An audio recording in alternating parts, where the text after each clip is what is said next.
அருமை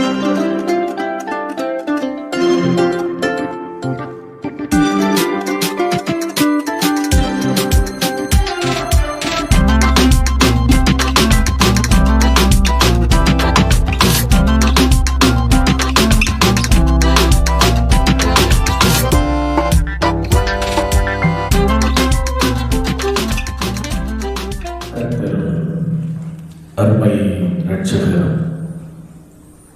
அருள் நாதருமாகி கிறிஸ்து பெருமானிடமிருந்து கிருபையும் சமாதானமும் நல் பேராசீர்வாதம் நம் அனைவருக்கும், குறிப்பாக இந்த பரிசுத்த ஓய்வு நாளிலே ஆண்டவருடைய திருவீட்டிலே வீட்டிருக்கிற நம் ஒருவருக்கு மிகுதியாய் உண்டாவதாக.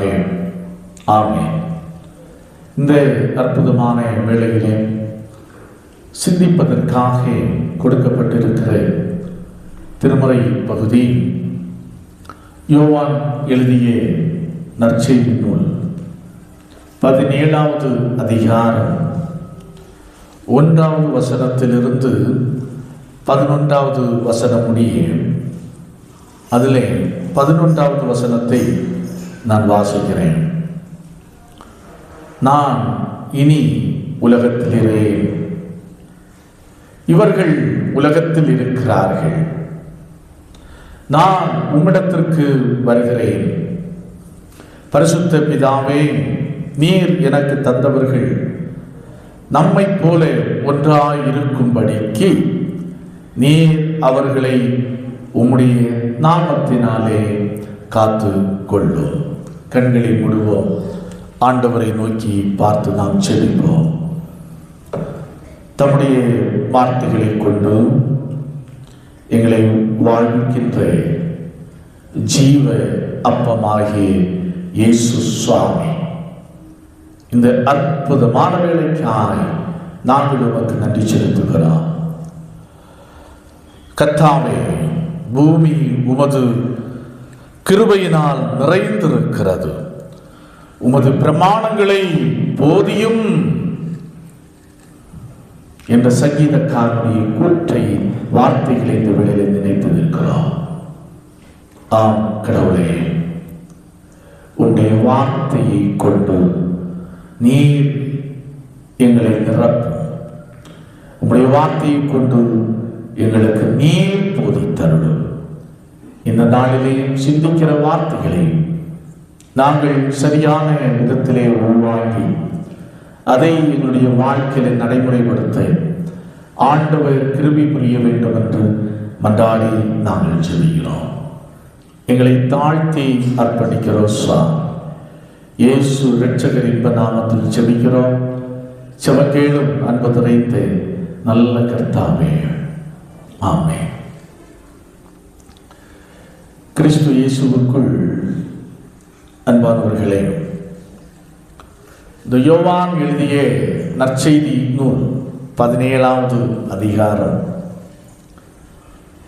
சிலுவை மரணத்திற்கு முன்பாக தம்முடைய மக்களை விட்டு பிரிந்து போகிறோம் என்பதை இயேசு கிறிஸ்து அறிந்தவராய் தம்முடைய மக்களுக்காக, தம்மை பின்பற்றி வந்த சீடர்களுக்காக, அதோடு சிலுவை மரணத்தை சந்திக்க இருக்கிற தனக்காக இயேசு கிறிஸ்து மன்றாடுகின்ற மன்றாட்டு அடங்கிய பகுதிதான் இந்த யோவான் எழுதிய நற்செய்தி நூல் 17வது அதிகாரம். பிரெஸ்பிட்டேரியன் என்ற ஒரு திருச்சபை இருக்கிறது. குறிப்பாக நார்த் ஈஸ்ட் இந்தியாவிலே போனீங்கன்னா, நாகாலாந்து, மிசோராம் போன்ற மாநிலங்களிலே சென்றால் இந்த திருச்சபைகள் தான் அதிகமாக காணப்படும். இந்த திருச்சபையினுடைய ஃபவுண்டர் யார் என்று சொன்னால், ஸ்காட்லாந்து நாட்டை சேர்ந்த ஜான் நாக்ஸ் என்பவர். இவர் ஒரு ஜெப வீரர். இவருடைய காலத்தில் அந்த தேசத்தில் ஒரு பெரிய எழுப்புதல் உண்டாயிற்று. அப்பேற்பட்ட மனுஷன் மரணப்படுக்கையிலே இருக்கிறார். மரண படுக்கையிலே இருக்கும்போது தன்னுடைய மனைவியை அழைக்கின்றார். வா அப்படின்னு அழைத்து இந்த யோவான் 17வது அதிகாரத்தை வாசிக்க சொல்லுகிறார். வாசிக்க சொல்லிவிட்டு அவர் இந்த வசனத்தின்படி இயேசு கிறிஸ்து ஜெபித்த மாதிரியின்படியே ஜெபிக்கின்றார்.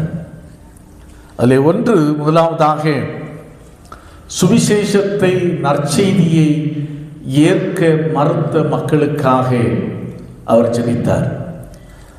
இரண்டாவதாக உலகெங்கும் துன்பப்படுகிற கிறிஸ்தவ மக்களுக்காக அவர் ஜெபித்தார். அவர் அவ்வாறு ஜெபித்து கொண்டு இருக்கின்ற போதே அவருடைய சரீரத்திலிருந்து அவருடைய உயிர் பிரிந்தது. ஆகையினாலே தான் அன்றைக்கே ஸ்காட்லாந்து ராணியாக இருந்த மேரி சொன்னார்கள் என்னவென்று சொன்னால், நான் எதிராளிகளுடைய இராணுவ படைக்கு அஞ்சுவதை விட இந்த ஜான் நாக்ஸினுடைய ஜெபத்திற்கு அதிகம் பயப்படுகிறேன் அப்படி என்று சொன்னார். அப்பேற்பட்ட ஒரு ஊக்கமாக ஜெபிக்கின்ற ஒரு ஜெப வீரர் தான் ஜான் நாக்ஸ். இங்கே பாருங்கள், இயேசு கிறிஸ்துனுடைய வாழ்க்கையை பார்ப்போம் என்று சொன்னால் ஒரு ஜெபம்தான் அவருடைய வாழ்க்கையிலே நிறைந்திருந்தது. அதான் 17வது அதிகாரம் 2வது வசனத்தின் முதற் பகுதி சொல்லுகிறது, பிதாவே வேளை வந்தது, வேளை வந்தது, டைம் ஹாஸ் கம், நேரம் வந்துவிட்டது. அப்படி என்று பிதாவை பார்த்து அவர் தன்னுடைய மன்றாட்டை அவர் ஏறெடுக்கின்றார். வேளை வந்தது என்று சொன்னால் இந்த உலகத்திலே மனுஷனோடு சஞ்சாரித்து திரிந்த நாட்கள் முடிவுக்கு வருகின்ற ஒரு நேரம் வந்துவிட்டது என்பதை அறிந்தவராய் இயேசு கிறிஸ்து என்ன செய்கிறார்? மன்றாடுகின்றார். அநேக ஜெப காரியங்கள் இருக்கிறது. அதில் 2-3 மிக முக்கியமான காரியங்களை மாத்திரம் உங்களுக்கு முன்பாக வைத்து இந்த நாளின் இறைச்செய்தியை நான் நிறைவு செய்ய ஆசைக்கின்றேன். முதலாவது, யாருக்காக அவர் ஜெபிக்கிறார்? யாருக்காக அவர் ஜெபிக்கிறார்? 9வது வசனம் மிக அழகாக சொல்லுகிறது, நான் அவர்களுக்காக வேண்டிக் கொள்ளுகிறேன், உலகத்துக்காக வேண்டிக் கொள்ளாமல் நீர் எனக்கு தந்தவர்களுக்காக வேண்டிக் கொள்ளுகிறேன். போதும், நீர் எனக்கு தந்தவர்களுக்காக வேண்டிக் கொள்ளுகிறேன். அப்போ உலகத்திற்காக வேண்டிக் கொள்ளாமல் அப்படி என்று சொன்னால் கிறிஸ்துனுடைய அன்பு ஒரு குறிப்பிட்ட எல்லைக்கு உட்பட்டது தானோ என்ற ஒரு கேள்வி எழும்புகிறது. ஏன் இங்கே ஒரு குறிப்பிட்ட மக்களுக்காக, நீர் எனக்கு தந்த மக்களுக்காக நான் வேண்டிக் கொள்கிறேன் அப்படி என்று ஜெபிக்க வேண்டும்? ஏன் ஜெபிக்க வேண்டும்? நீர் எனக்கு தந்த மக்களுக்காக ஜெபிக்கிறார். அதாவது உலகத்தாருக்காக நான் வேண்டிக் கொள்ளாமல், அப்போ உலகத்தாரையும் அருமை இரட்சகராகிய இயேசு கிறிஸ்து நேசிக்கிறார். தம்மிடத்திலே வருகிறவர்களை யாரையும் புறக்கணியாமல் எல்லாரையும் அவர் அங்கீகரிக்கிறார். ஆனால் அதே நேரத்தில் இப்போது ஒரு குறிப்பிட்ட மக்களுக்காக இயேசு கிறிஸ்து ஜெபிக்கிறார். ஏன் ஜெபிக்கிறார்? ஏன் அவ்வாறு ஜெபிக்க வேண்டும்? அந்த குறிப்பிட்ட நபர்கள் யார்? அதுதான் 6வது வசனமும் 7வது வசனமும் 8வது வசனமும் சொல்லுகிறது. 6வது வசனம் சொல்லுகிறது, வசனத்தை கை கொண்டவர்கள். இங்கே எனக்கு தந்தவர்கள், அந்த இயேசுக்கா கொடுக்கப்பட்ட மக்கள் யார் என்றால் வசனத்தை கை கொண்டவர்கள் அப்படி என்று 6வது வசனம் சொல்லுகிறது. 7வது வசனம் சொல்லுகிறது, பிதாவினுடைய செயலாற்றலை அறிந்தவர்கள் என்று 7வது வசனம் சொல்லுகிறது. 8வது வசனம் சொல்கிறது, இயேசுவை முழுமையாக பரலோகத்திலிருந்து வந்தவர் என்பதை விசுவாசித்தவர்கள். அப்படி என்று சொன்னால் வசனத்தை கை கொண்டவர்கள், பிதாவினுடைய செயலாற்றலை முழுவதுமாய் அறிந்தவர்கள், கிறிஸ்துவை முழுவதுமாக விசுவாசித்தவர்களுக்காக நான் வேண்டிக் கொள்கிறேன் அப்படி என்று சொல்கிறார். ஏன் வேண்டுமோ ஒன்றை புரிந்து கொள்ள வேண்டும். போராட்டமும் அதிக பிரச்சனையும் யாருக்குத்தான்? வசனத்தை கை கொள்ளுகிறவர்களுக்கும் கிறிஸ்துவை விசுவாசிக்கிறவர்களுக்கும் ஆன்மீக நெறியிலே சரியாக ஊன்ற நடக்கிறவர்களுக்கும் தான் போராட்டம், அவர்களுக்குத்தான் துன்பம், அவர்களுக்குத்தான் நெருக்கடி என்பதை முதலாவது நம்முடைய வாழ்க்கையில நாம் புரிந்து கொள்ள வேண்டும். கிறிஸ்தவ மக்களுக்கு ஆண்டவர் ஏற்படுத்தி தந்திருக்கிற வாழ்க்கை பஞ்சு மெத்தையான வாழ்க்கை அல்ல, ஒரு சுகமான வாழ்க்கை அல்ல. ஆண்டவர் பாருங்கள், இப்படி ஜெபித்திருக்கலாம், ஆண்டவரே அவர்களுக்கு எந்த துன்பமும் வரக்கூடாது, எந்த நெருக்கடியும் வரக்கூடாது, அப்படி என்று எல்லாம் இயேசு கிறிஸ்து ஜெபித்திருக்க முடியும். யாரும் அவர்களை தீண்டக்கூடாது அப்படி என்றெல்லாம் இயேசு கிறிஸ்து ஜெபித்திருக்க முடியும். ஆனால் இயேசு கிறிஸ்து அந்த நோக்கத்தோடு அவர் மன்றாடவில்லை. என்ன அவருடைய நோக்கம் என்னவென்று சொன்னால், இந்த துன்பத்திலும் போராட்டத்திலும் சோதனையிலும் அவர்கள் எப்படி நிற்க வேண்டும்? உறுதியாக நிற்க வேண்டும். அதற்காகத்தான் இயேசு கிறிஸ்து சொல்லுகிறார், எனக்கு நீர் தந்தவர்களுக்காக நான் வேண்டிக் கொள்கிறேன். ஆம், கிறிஸ்துவுக்குள் அன்பானவர்களே, வசனத்தை கை கொண்டால் பிரச்சனை இல்லை, சோதனை இல்லை என்று நினைத்து விட வேண்டாம். கிறிஸ்துவை ஆழமாக விசுவாசித்தவுடனே எல்லா துன்பமும் கடந்து போய்விடும் என்று நினைத்து விட வேண்டாம். ஆனால் எந்த அளவிற்கு நாம் கடவுளை கிட்டி சேர்கிறோமோ, நெருங்குகிறோமோ, துன்பம் உண்டு, போராட்டம் உண்டு, பிரச்சனை உண்டு. ஆனால் அதே நேரத்திலே அவைகளை ஆண்டவர் உடனிருந்து ஜெயிக்கக்கூடிய கிருபையையும் வலிமையையும் ஆண்டவர் நமக்கு தருகிறார். இதை நம்முடைய வாழ்க்கையிலே நாம் புரிந்து கொள்ள வேண்டும். அதான் இன்றைக்கு வாசித்து கேட்ட நிருப பகுதியிலே மிக அருமையாக மிக தெளிவாக நாம் பார்த்தோம். அதாவது 1 பேதுரு அப்போஸ்தலன் மிக அழகாக திருச்சபை மக்களுக்கு எழுதுகிறார். திருச்சபை மக்களுக்கு எழுதுகிறார். 4வது அதிகாரம் 12வது வசனம் சொல்லுகிறது, பிரியமானவர்களே உங்களை சோதிக்கும்படி உங்கள் நடுவில் பற்றி எரிகிற அக்கினியை அக்கினி, நன்றாய் கவனியுங்கள். பேதுரு அடிகளார் சொல்லுகிறார், உங்கள் நடுவில் பற்றி எரிகிற அக்கினியை குறித்து ஏதோ புதுமை என்று நீங்கள் எண்ணாதிருங்கள். போதும், அக்கினி என்று சொல்லுகிறார். கிறிஸ்துவை பின்பற்றுகிற மக்களுக்கு உங்களுக்கு சோதனை போன்ற அக்கினி வரும், அதை நீங்கள் புதுமை என்று எண்ணாதிருங்கள் அப்படி என்று சொல்கிறார். அப்போ வாழ்க்கையிலே, கிறிஸ்தவ வாழ்க்கையிலே சோதனை ஒரு பகுதி என்பதை நாம் புரிந்து கொள்ள வேண்டும்.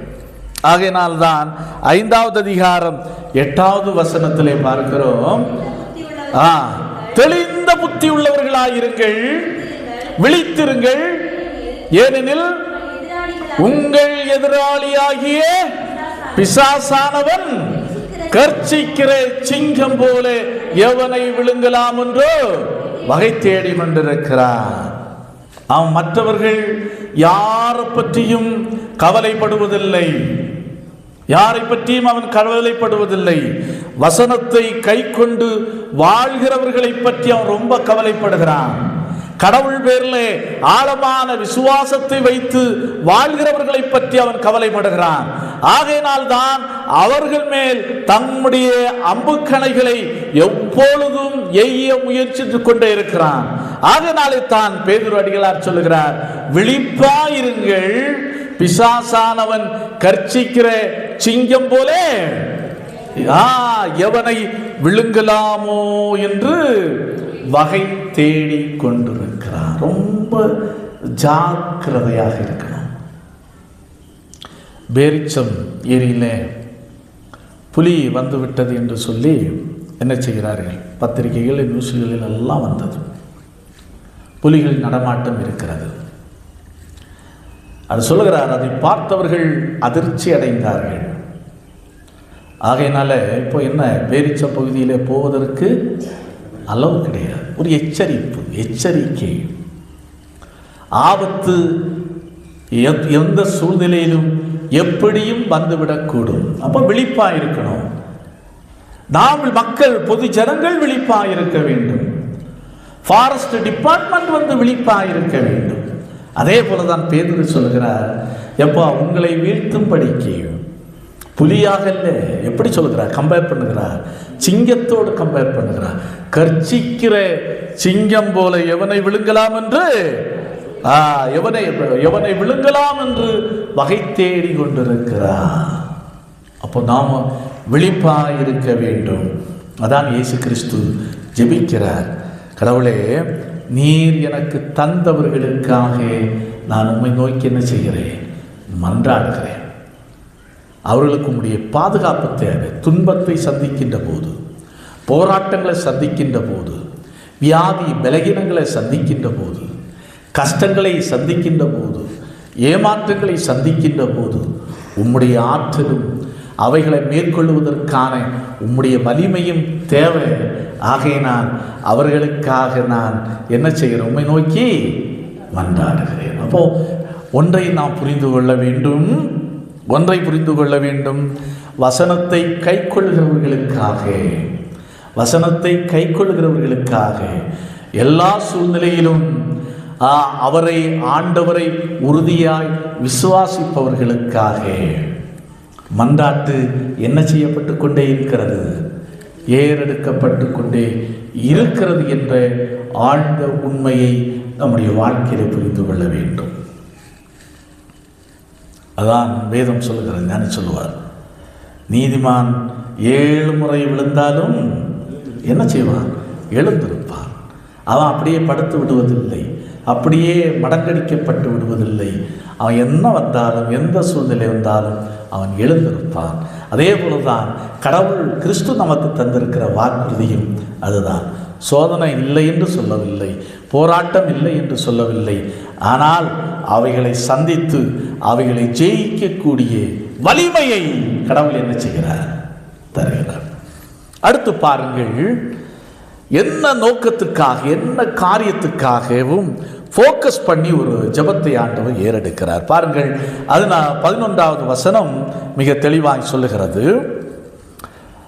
2வது பகுதி, பரிசுத்த பிதாவே, நீர் எனக்கு தந்தவர்கள் நம்மை போல எப்படி இருக்கும்படிக்கு, ஒன்றாயிருக்கும்படிக்கு நீர் அவர்களை உம்முடைய நாமத்தினாலே காத்து கொள்ளும். அப்ப எதற்காக இயேசு கிறிஸ்து மெயினா ஜெபிக்கிறார் என்று சொன்னால், எதற்காக? ஒற்றுமைக்காக ஜெபிக்கிறார். அதான் நம்முடைய மாத சங்க தலைவி அடிக்கடி சுட்டி காண்பிப்பார்கள். அந்த சிலுவையில் என்ன இருக்கு, 3 வளையங்கள் இருக்கிறது. 3 வளையங்களும் ஒன்றை ஒன்று பின்னி இருக்கின்றன. 3 வளையங்களை எதை காட்டுகின்றன? பிதா, குமாரன், பரிசுத்த ஆவியை காட்டுகின்றன. அதான் சொல்லுகிறார் இயேசு கிறிஸ்து. என்ன சொல்லுகிறார் பாருங்க, எப்பா நான் ஆண்டவரே, பிதாவே, நாம் ஒன்றாய் இருப்பது போல இவர்களும் என்ன செய்யணும், ஒன்றாய் இருக்கணும்.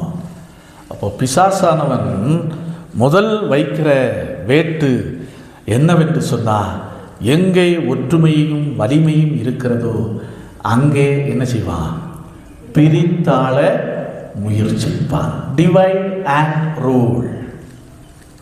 அதான் அன்றைக்கு பிரிட்டிஷார் செய்த வேலை. எங்கே மக்கள் ஒற்றுமையாக இருக்கிறாங்கன்னு பாரு, அங்கே எதிர்ப்பு வலுவையாக இருக்கும். அப்போது அவங்கள என்ன செய்யணும்? பிரிக்கணும். Divide and rule. பிரித்தாளு என்று சொல்லி இதுதான் இன்றைக்கு மத்திய அரசு செய்து கொண்டிருக்கிறது. இனத்தை வைத்து, சமயத்தை வைத்து, இப்படி பல பிரிவுகளை ஏற்படுத்தி, குழப்பங்களை வைத்து ஏற்படுத்தி, அதை அந்த நிழலிலே இன்றைக்கு அதிகார வர்க்கத்தினர் நிழல் காய்ந்து கொண்டிருக்கிறார்கள். அப்போ இங்கேயும் நாம் ஒன்றையும் நன்றாய் புரிந்து கொள்ள வேண்டும். இயேசு கிறிஸ்துவும் தெளிவாக பார்க்கிறார். என்ன பார்க்கிறார்? எல்லாவற்றுக்கும் அடிப்படை ஒற்றுமைதான்.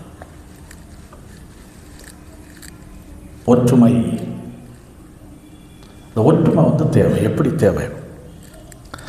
நாம் எண்ணி பார்க்க வேண்டும் அன்பானவர்களே. இயேசு கிறிஸ்து மிக தெளிவாய் சொல்கிறார் இந்த ஒற்றுமை. ஏன்னா சிலுவை மரணம் வரப்போகிறது. அப்போ அந்த சிலுவை மரணம் வருகின்ற போது நிச்சயமாய் மக்கள் பிரிந்து போவார்கள்.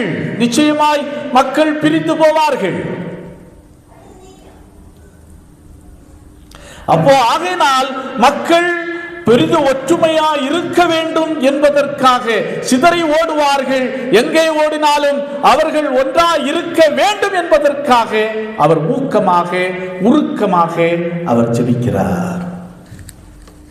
இதை நாம் புரிந்து கொள்ள வேண்டும் அன்பானவர்களே. உருக்கமாக அவர் ஜெபிக்கிறார். அப்போ இந்த ஒற்றுமைதான் பாருங்கள் எதிர்கால திருச்சபை வாழ்வுக்கு அடித்தளமாக இருந்தது. அப்போஸ்தலர் நடவடிக்கைகளின் புஸ்தகம் இன்றைக்கு வாசித்து கேட்ட பழைய ஏற்பாட்டு பகுதிக்கு பதிலாக வாசித்து கேட்ட பகுதியை நாம் பார்க்கின்ற போது அப்போஸ்தலர் நடவடிக்கைகளின் புஸ்தகம் 1வது அதிகாரம் 14வது வசனம் மிக தெளிவாக சொல்லுகிறது.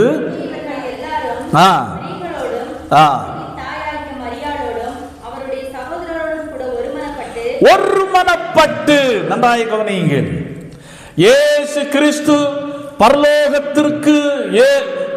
பரலோகத்திற்கு எடுக்கப்பட்ட பிற்பாடு இவர்கள் இப்போது கலங்கி போகவில்லை. இவர்கள் என்ன செய்கிறார்கள்? ஒருமனப்பட்டவர்களாய் இருக்கிறார்கள். கிட்டத்தட்ட எத்தனை பேர்? 120 பேர். அப்போ கிறிஸ்டியானிட்டி, இப்போது திருச்சபை எங்கிருந்து ஆரம்பிக்கிறது என்று சொன்னால் 120 பேர். 120 பேரிலிருந்து ஆரம்பிக்குது பாருங்க எண்ணிக்கை. அந்த 120 பேரை கொண்டு இன்றைக்கு உலகம் முழுவதும் அந்த இன்றைக்கு நற்செய்தி பரம்பி கிறிஸ்தவம் பரவி கிடக்கிறது என்று சொன்னால் அன்றைக்கு அடித்தளமாய் 120 பேருடைய ஒரு மனம் என்பதை நாம் ஒருபோது மறந்து போக வேண்டாம். ஒரு மனம். அதான் பாருங்கள், பெந்தேகோஸ்தே நாளிலே ஆவியானவர் பொழிந்தருளப்படுவதற்கு அடிப்படை காரணம் அப்போஸ்தலர் 2வது அதிகாரம் 1வது வசனம் சொல்லுகிறது, அவர்கள் ஒருமனப்பட்டு. அப்ப பரிசுத்த ஆவியானவர் பொழிந்தருளப்படுவதற்கு அடிப்படை காரணமாக இருந்தது அந்த மக்களுடைய ஒரு மனம். அதே போல 2வது அதிகாரம் 46வது வசனம் சொல்லுகிறது பாருங்கள், அவர்கள் ஒருமனப்பட்டவர்களாய்